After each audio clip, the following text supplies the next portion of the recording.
To this day, Theodore Roosevelt is regularly ranked by historians among the top 4 U.S. presidents. Perhaps that's because, unlike many of today's polarized politicians, he managed to be both conservative and progressive at once. In many ways, Roosevelt's era wasn't so different from our own.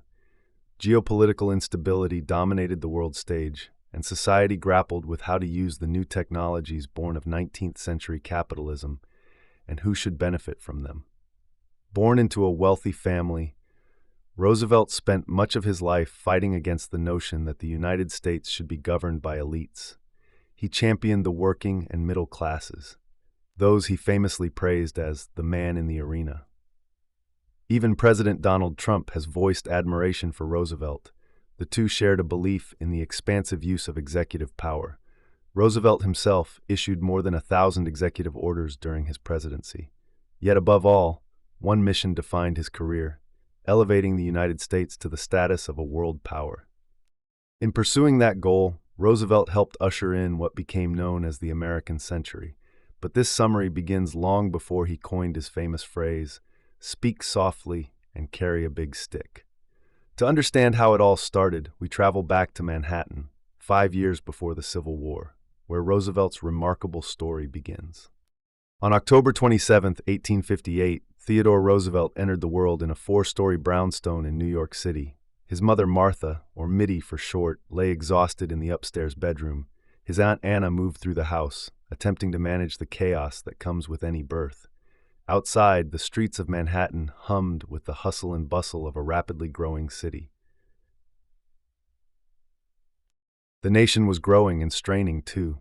The Civil War was still 3 years away, but its shadow already stretched across the Roosevelt household.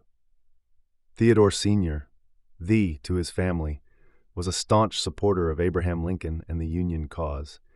His wife Mitty, however, remained unreconstructed to her core, loyal to her Southern roots until the day she died. Young T.D. thus grew up in a home divided by the very tensions that would soon tear the nation apart. But that was the future. For now, T.D. was simply a child struggling with severe asthma attacks. They took away his ability to breathe, often in the middle of the night. His father would have to pace up and down the hallway with him, sometimes for an hour at a time, sometimes more, holding T.D. against his chest while the boy gasped for air. Doctors threw all sorts of potential cures at the disease. They even forced the young boy to smoke cigars and got him to drink disgustingly strong coffee, all in an attempt to frighten the asthma away, but nothing worked, at least not for long. Unlike his son, Theodore Sr. was blessed with good health, as well as being tall and handsome to boot. He was a man who was passionately devoted to his family, as well as the good of the community. He was also the man who once told his 7-year-old son that although the boy had the mind, he did not have the body, and that without a strong body, his mind would never truly thrive. Young T.D. took up his father's challenge relentlessly. He dedicated himself to building physical strength with an obsessive energy that he applied to everything in his life. His father installed a small gym on the back porch of their building, and T.D. didn't hesitate. He even started boxing his brother Elliot, swinging at each other until their knuckles could take no more. It was around the age of 13 that it finally became apparent that T.D. could barely see. It turned out his terrible eyesight had gone undiagnosed for years. Upon obtaining glasses, the world suddenly revealed itself to him in ways he had never imagined. He could finally hit what he was aiming at with his new rifle. The specimens started arriving soon after. T.D. established a Roosevelt Museum of Natural History in his bedroom, filling it with dead birds, pressed plants, and the bones of small animals. He found the skull of a dead seal at a local market and brought it home to measure and clean, despite the awful smell and mess. His mother tolerated the growing collection with varying degrees of patience. Harvard came next, and with it a kind of freedom. T.D. threw himself into his studies, into boxing, and into the social life of Cambridge, Massachusetts. Then, in February 1878, his father died of a malignant tumor in the stomach. T.D. was only 19. He described the dull sorrow that followed, and the bitter agony of realizing he would never again see his father. The man who had walked up and down with him through those gasping childhood nights was gone. Yet he held to the advice they had given him. Take care of your morals first, then your health, then your studies. He met Alice Hathaway Lee at a party that fall. She was known as Sunshine for her golden blonde hair and shining blue eyes. He went nearly mad during the courtship, fearing constantly that she would reject him. He pursued her with the same relentless energy he brought to boxing, to specimen collecting, to everything. Eventually, he settled the matter. They married in October of 1880 on his 22nd birthday.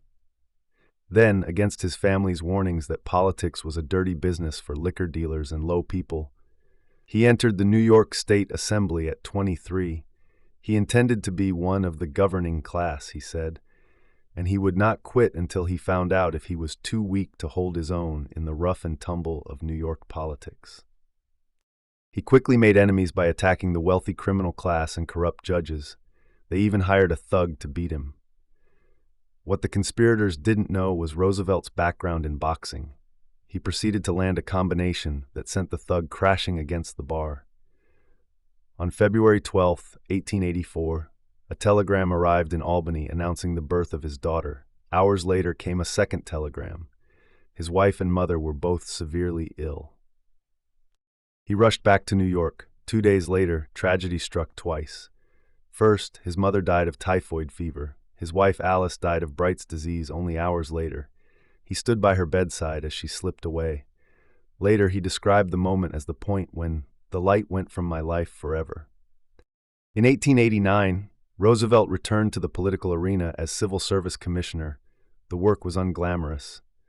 So he made it his mission to wage war against the corrupt patronage system, where politicians sought office only to enrich themselves and their friends, and not to help their constituents. Roosevelt had no patience for such immoral behavior.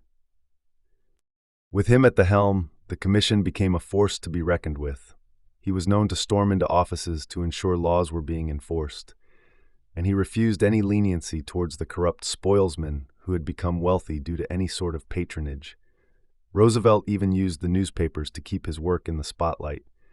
He understood even then the power of going viral. Then, in 1895, he became president of the Police Board of New York City. The force was a cesspool of vice, and he intended to clean it. He allied with the muckraking journalist Jacob Riis, leaving a note at his office that read simply, "I have come to help." Together, they launched legendary midnight raids through the shadows of Lower Manhattan. Roosevelt would don a heavy black cloak and a wide-brimmed hat to disguise himself.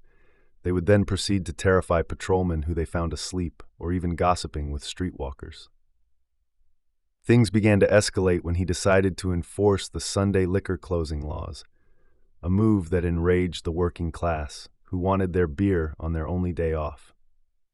It wasn't long until he was facing down a procession of 30,000 Germans marching against his policies through the streets of the city. When a voice cried out, "Woe is to Roosevelt," he laughed and shouted back, "Here bin ich," waving wildly until the crowd, won over by his sheer audacity, cheered him. By 1897, he had moved on.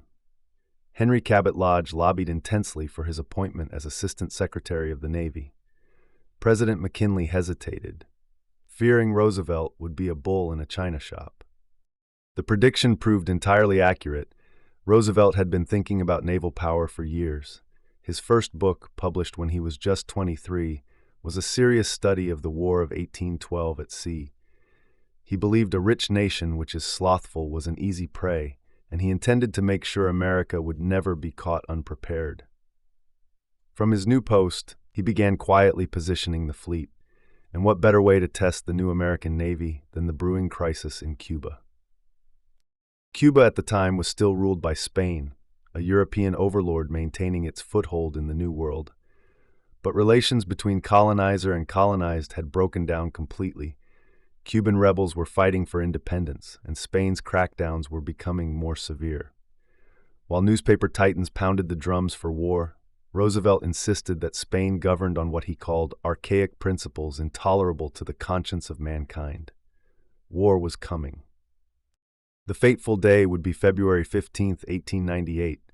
The USS Maine, stationed in Havana Harbor, exploded, killing 268 American sailors. Roosevelt was convinced the explosion was no accident. He declared that the blood of the murdered men called for what he termed the full measure of atonement against the Spanish. 10 days later, Roosevelt's boss, Secretary of the Navy John D. Long, took a day off. Roosevelt seized the moment. Acting as secretary, he sent a brazen cable to Commodore George Dewey, ordering him to prepare for offensive operations in the Philippines against the Spanish Empire. It wasn't long until President McKinley, backed into a corner, declared war. Roosevelt resigned his post to fight. The 1st United States Volunteer Cavalry, the Rough Riders as they became known, drew a splendid set of men ranging from Ivy League quarterbacks to wild riders and riflemen of the Rockies who possessed hardy qualities of body and mind. At the San Antonio Fairgrounds, millionaire recruits from Harvard and Yale mingled with cowboys named Tough Ike and the Dude. Roosevelt was charmed to see them bonding. The embarkation at Tampa was chaos. Roosevelt described the transport ship Yucatan as a floating black hole of Calcutta, where men spent days cooking under the semi-tropical sun in their wool uniforms. Finally, they landed at Daiquiri, a small village in southern Cuba. Horses were thrown overboard to swim for it. When Roosevelt's horse Rain in the Face drowned, he launched into a series of expletives for the entire regiment to hear. Then, the fateful day arrived. On July 1st, 1898, Roosevelt, mounted on his new horse Texas and wearing a sombrero, ordered the charge up San Juan Hill. He found himself alone ahead of the line as others hesitated. They moved up the hill in a slow movement through the long grass, creeping ever higher until they overran the Spanish blockhouse. Afterward, in the trenches, he buried his dead friends. Roosevelt later wrote that in victory, he felt he now had something to leave his children, a legacy that would serve, in his words, as an apology for my having existed. Word of his epic victory at San Juan had spread like wildfire. As the smoke cleared over Santiago, the political wheels in New York were already turning. Calculating how to handle Roosevelt's newfound popularity, political actors hoped they could harness his fame to save a faltering governorship. Little did they know that Roosevelt was a force that could not be tamed. Victory in Cuba was still fresh when talk turned to Roosevelt running for governor. But to get there, he had to deal with Thomas Collier Platt, the powerful boss of New York's Republicans. Platt could barely hide his resentment for Roosevelt and his intention to block him from seeking nomination. But the Republican Party was in tough shape and needed a winner. The hero of Santiago was untouchable, so Platt deferred to the judgment of his advisors. Roosevelt was the only man who could be elected to save the party. Once nominated, Roosevelt went storming through the state on a train dubbed the Roosevelt Special, accompanied by a contingent of Rough Riders in uniform to draw the crowds. His vigorous campaign worked. The public voted for the war hero. But being governor brought its own troubles. Roosevelt annoyed the party machine by forcing through a progressive agenda, so Platt began plotting his removal by attempting to nominate him for the vice presidency. Roosevelt feared the office was a figurehead role, but at the convention the delegates erupted in shouts of, "We want Teddy!" Others were less enthusiastic, with one senator remarking that there would only be one life between this madman and the presidency. The McKinley-Roosevelt ticket won a decisive victory. Then, barely 6 months later, McKinley was shot by a militant anarchist. News reached Roosevelt that McKinley was dying. It wasn't long until fate took its turn. Roosevelt took the oath of office, vowing to continue the policy of peace and honor. The White House under President Roosevelt moved fast to confront the unlimited capitalism that was plaguing the nation. He shocked the business world by suing Northern Securities, a massive railroad monopoly. The charge? Antitrust violations. When the financier J.P. Morgan came to the White House with the hope to strike a backroom deal, Roosevelt replied that can't be done. "We don't want to fix it up," he said. "We want to stop it." Then, with a winter fuel famine looking on, he dragged the owners of the largest mining companies to Washington, threatening to seize the mines to give the people coal. When the owners refused to accept a labor leader on the arbitration commission, but agreed to a man of prominence, Roosevelt appointed a labor leader anyway, by simply branding him as an eminent sociologist. The deal was struck before the owners learnt of Roosevelt's trickery. He even went as far to invite the black leader Booker T. Washington to dinner, the first black guest to share a meal with a sitting president. This sparked outrage across the South. Many there equated eating together with intermarriage, leading one furious Southerner to call the president a blank scoundrel. But no matter, in 1904, he was re-elected to a second term, declaring, "I am no longer a political accident." With the domestic front secured, the president turned his attention to a thin strip of land in Central America. Roosevelt had been dreaming of building a canal in Panama for some time. He saw it as what he called the indispensable path to America's global destiny. By joining the two oceans together, he would expand America's global footprint. But it was a tall order, to say the least. The French had tried, but the jungle swallowed their workers by the thousands. Yellow fever and malaria moved through the labor camps like a scythe. The machinery rusted in the rain. By 1889, the whole enterprise had collapsed into bankruptcy and scandal, leaving behind a muddy, half-dug trench. Roosevelt wanted it anyway, and he wanted it badly enough to take bold, even questionable action. At that point, Panama was just a lowly province of Colombia, the rulers of which opposed the project on the grounds that the financial reward for them was simply too low. So, Roosevelt circumvented their approval entirely and decided to lend support to Panama's independence movement. It wasn't long until the bloodless revolution succeeded, all under the careful watch of American warships. The newspapers howled. His critics called it theft, imperialism, even a betrayal of everything America was meant to stand for. Roosevelt ignored them. It was time to end the country's isolation, he declared. With the Spanish defeated, America had shown the world it was a great nation, and great nations need to act the part. Then, in November 1906, he went to see the results of his labor for himself. He chose the rainy season on purpose, when the mud would be at its worst, all for spectacle's sake.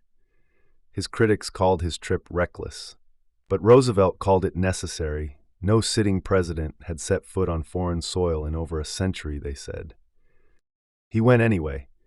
The newspapers back at home published photographs of the president slogging through the mud toward an enormous steam shovel, and then climbing into the operator's seat.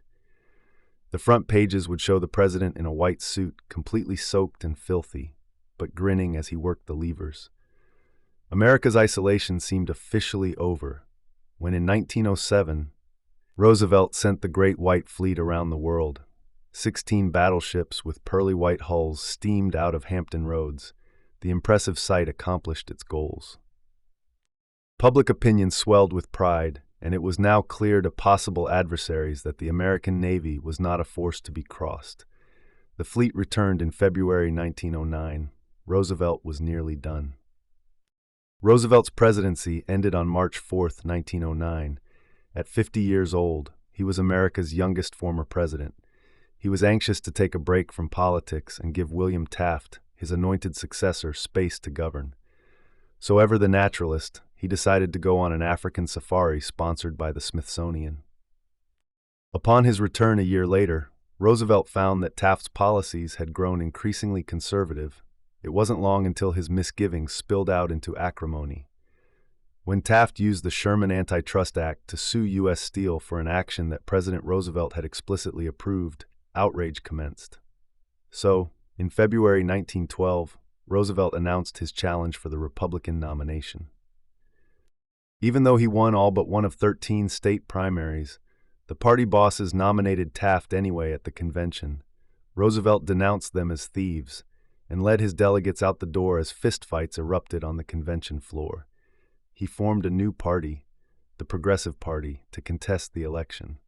Then in Milwaukee on October 14th, the anarchist John Flaming Schrank shot Roosevelt in the chest. The bullet passed through a steel glasses case and a 50-page manuscript folded in half. Roosevelt refused medical care, telling the crowd, "It takes more than that to kill a bull moose." He continued to speak for 90 minutes before accepting medical attention. The bullet remained lodged in his ribs for the rest of his life.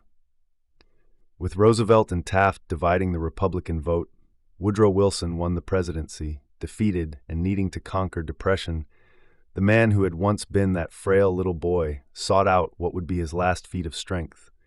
This would be an expedition to an uncharted area of the Amazon that no outsider had ever navigated. Roosevelt dismissed warnings of danger. After all, he had already lived and enjoyed as much of life as anyone, and was prepared even to die on the trip. In February 1914, he set off into the jungle. Swarms of bees and termites plagued the party. One man even drowned. But it was when Roosevelt slashed his shin on a sharp rock that things really started to go downhill. He developed a severe bacterial infection. Weeks later, he finally returned to New York, having lost 55 pounds and leaning heavily on a cane.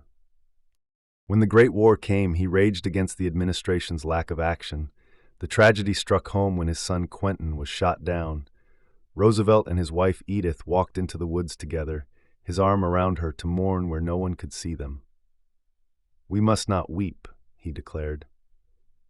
But his son's death took the fight from him. His health continued to deteriorate over the next 6 months. Then, on January 6, 1919, he was found dead, his jaw closed tight, and his face perfectly at peace. The bull moose, after a life lived to its fullest, had gone to meet his maker.